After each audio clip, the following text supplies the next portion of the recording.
guys, how's it going? So I'm out in the greenhouse today. I'm going to plant up a couple of new houseplant arrangements.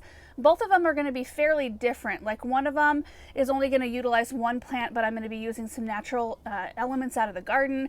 And then the other one is a mixed container, like a mixed plants. I'm going to be using several different varieties in the same container. Thought you guys might enjoy seeing the process.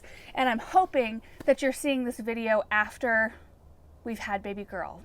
That's how I'm hoping the schedule works out, because we're right at the end here. I'm actually sitting on a bar stool, so I thought that this would be like the perfect project to be out here. It's nice and cool, and it's kind of a beautiful day, even though it's gray outside. Okay, so the first container I'm going to be planting up is this one right here.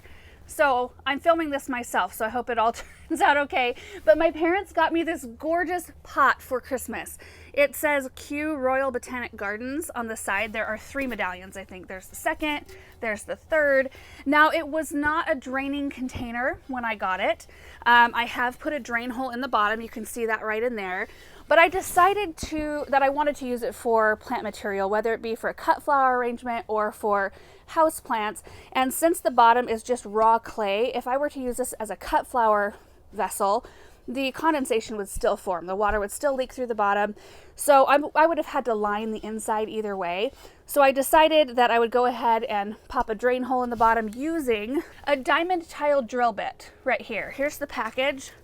Rigid brand 1/2-inch diamond tile drill bit. I'll show you a closer up picture of that. But it's really easy to do. All I did was I put a piece of burlap down on the ground just to soften, so I didn't scrape up the top lip.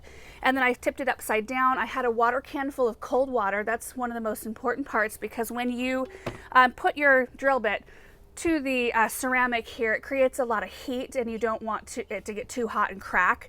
So you have to constantly pour cold water on it to keep the temperature down. And then when you engage your drill, you want to do it before it's on the pot, because if you set the diamond tile drill bit on the pot and then engage, it tends to want to skip across the surface. So if you kind of turn the drill on and come at it at an angle, and then kind of gradually put the drill upright, then it's really easy to use this in one hand. I have the watering can in the other, pouring water on, drilling the hole, and it happens really quickly and easily. And I've showed you that process in other videos before, but it's been a while.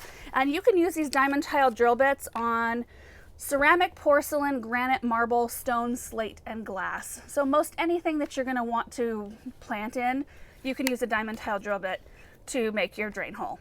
Then you have a lot happier plants. I mean, I wouldn't necessarily have to do it. I've done a lot of non-draining containers before, but it's just easier when they drain. Now I'm only utilizing one plant in this container, and it's this ivy right here, which is beautiful. It's getting a little bit wild though. I had this on our kitchen windowsill, and it was starting to reach down onto the counter, and I just thought, oh, I don't really want to trim it. It would be neat to do an arrangement where I could create some vertical interest, which I have some grapevines. I already went out into the garden. We have one grapevine in our backyard up against the back fence, and I cut some branches from that. And so we're going to create a little trellis for our ivy. But I'm just going to use our regular organic potting mix for this plant. And I'm going to fill the container now.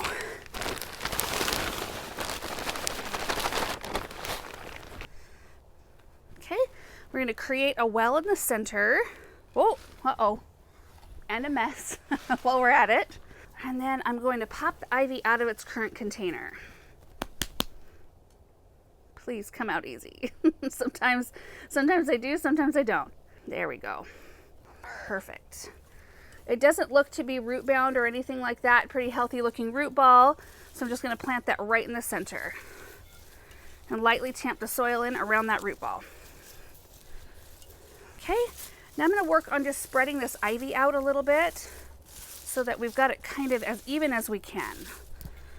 I expect it to look a little bit sparse today until the ivy has a chance to grow on a bit more in this larger container. Okay, let me attempt to pick this up and show you. So you can see it from the top right there. It's looking good so far. Okay, so now to create our trellis, we've got the grapevines right here, and they're kind of flexible. They're not as rigid as some of the other branches. You can use anything you want though. I thought it might be interesting to use these because they've got the little curly branches that come off. It won't be a perfect looking trellis in that it'll be completely even all the way around. So essentially what you do is you take your branch, you pop it in the container all the way down to the bottom. You could even work on like tamping some soil in around it so it's nice and firm in there. And then you'll want to, if it's got a natural curvature, make sure it goes toward the center, because in the end I'm going to want to gather all the branches together and lash them together at the top. So let me get this right here. So basically what I'll do is I'm going to cut these branches, put them all the way around, and then I've got some twine here that I will take and tie around the top. So let me get that part done really quick. This part can be a little bit fiddly, so don't worry if you try this, if it takes you a little while to get it just right. Plus all these branches are all stuck together. A treat. I mean, it would be easier just to go buy a trellis, right? But it's kind of fun to do something free as well. And a little bit more natural looking. A bit more natural looking. I think it's starting to rain. Oh, beautiful.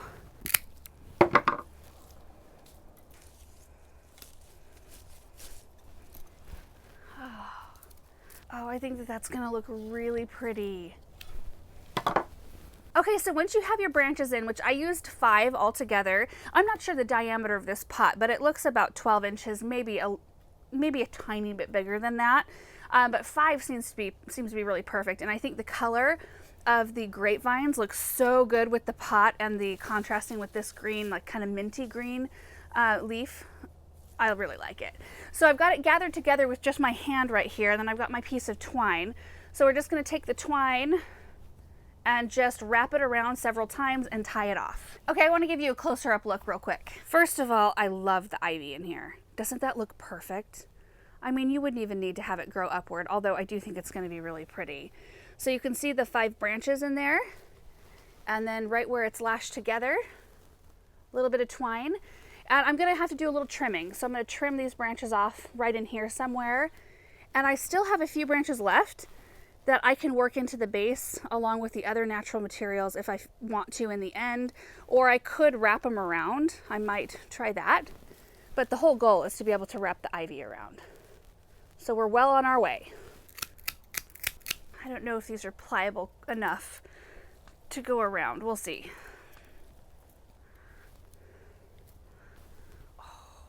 That looks neat, doesn't it? I need another pliable one.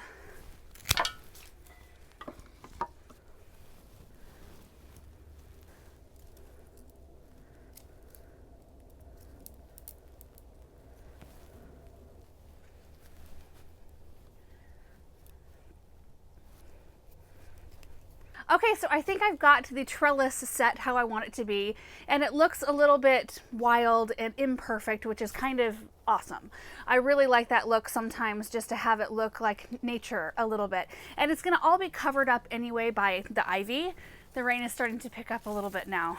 But we've got several tendrils coming down that I'm going to curl up around our trellis here. And the wonderful thing about these grapevines is there are a lot of places for this ivy to grab onto. Okay, so the top part is done, and there's a lot of bushier growth down here at the bottom, which is nice, and I'd eventually like this whole thing to be covered with ivy and then have some spilling out the sides too. But until that happens, I think we'll fill in with some natural elements, so like the sedum, the Rosa Sharon, and then the pine cone. So I'll get a closer up vision, or a closer up view rather, of that.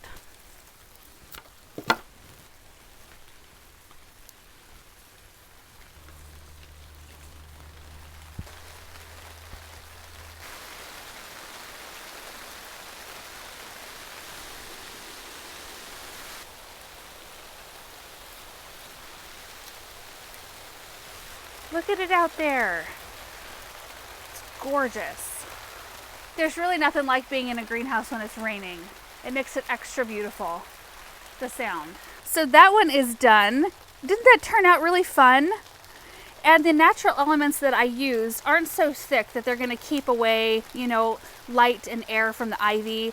Ivy is pretty forgiving in that it likes a lot of shade and it likes moist soil, but I think it was just really fun to incorporate some of those things out of the garden. Just makes it a little bit more interesting until the ivy fills in. And I love the trellis. Love that so much. I'll try to get a better shot of it. It's really hard to show in here with all the activity going on in the background. Okay, so now I want to plant this square container. This is the one the ivy came out of. And I'm going to be using several different things. So there's a begonia here, a Rex begonia. Beautiful leaf color. And then there are two Fittonias. So this one is called Frankie, and this one is called Superba. And then we've got baby tears right here. And I'm just trying to create kind of a lower, mounded, interesting looking houseplant arrangement for kind of a medium light situation. So let me get that potted up, and I'm just going to kind of go quickly because it's starting to get chilly in here. These plants are not going to love me for it.